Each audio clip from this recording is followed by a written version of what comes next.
Okay, so Ash wakes up from being in pain. The boat guy, the old lady, and Diana get the kids with the boat plane, and Meowth and James are tagging along.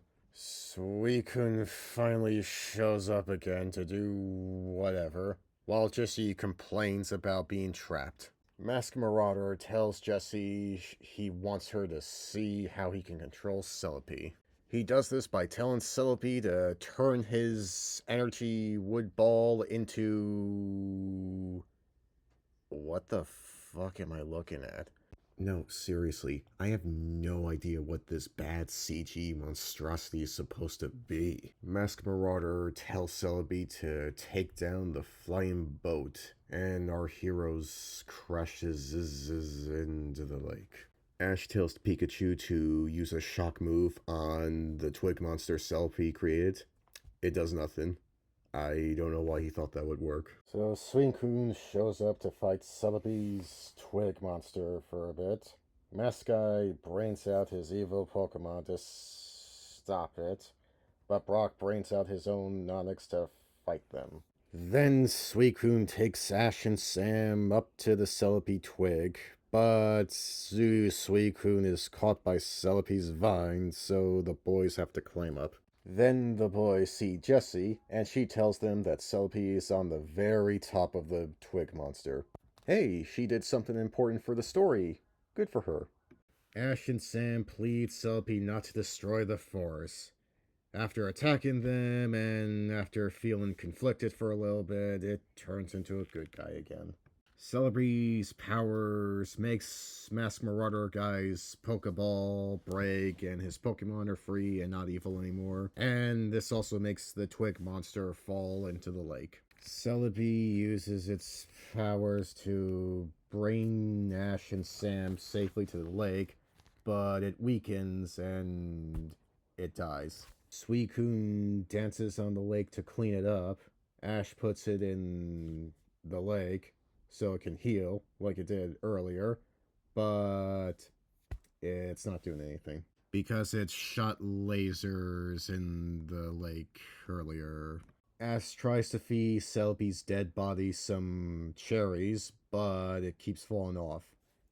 I don't know why he thought that would work. It's more disturbing than anything else. Everyone starts crying and Sam starts ranting.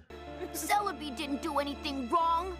It was a human being who forced Celebi to destroy the forest. Yeah, that was a dick move for the mask guy to do that to Celebi. Celebi never even had a choice. Yeah, taking away its free will was pretty fucked up. Now it's too late to choose because Celebi is gonna die. Whoa, ho, ho. Calm down. I know this is a traumatic moment, but holy shit. Everyone starts crying over the dead Celebi, to the point where this is beyond uncomfortable, so let's move on to the obvious fake out in 3, 2, 1. A bright light shows up in the sky, making the forest better, and there's a bunch of other Celebis that brings the one we know back to life. The spirits of the future and the past can travel through time as well, and so they've all come. Well, if they could sense it was in danger, why didn't the other Celebi come sooner? Why didn't they come when Celebi turned evil, or at any point while it was in danger? What the fuck were they doing the whole time? After the other Celebi leaves, the main one flies around until the mask guy grabs it, just to be a dick. He flies off with his jetpack, but Ash grabs him and tells Pikachu to shock him, and they fall off. What was his plan to do with Celebi? You know, come to think of it, what was his plan when he controlled it? I mean, was he expecting to have the forest killed and everyone listen to him?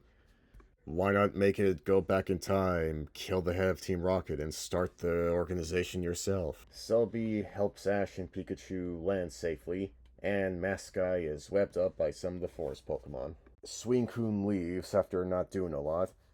Celebi takes Sam back to his time, with a tearful goodbye between him and Ash.